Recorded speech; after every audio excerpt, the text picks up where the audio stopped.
Hola, bienvenidos a Mastica Cocina. Hoy vamos a hacer una deliciosa crema muy saludable y muy fácil de hacer. Ponemos aceite en una olla a calentar.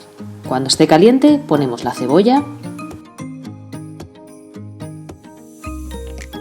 añadimos un ajo,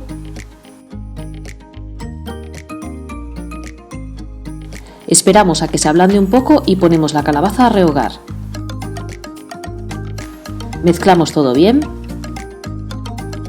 ponemos un poco de sal y lo dejamos cocer unos 10 minutos. Después vertemos el caldo de pollo o de verduras como prefieras y lo dejamos cocinar 20 minutos.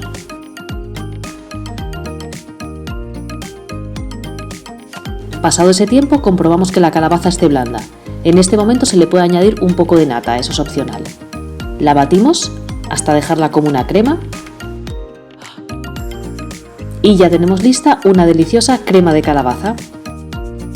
La podemos decorar con un poco de nata, crujientes de pan, pipas de girasol, cebollino. Es una receta súper fácil, recuerda que te dejo los ingredientes a continuación.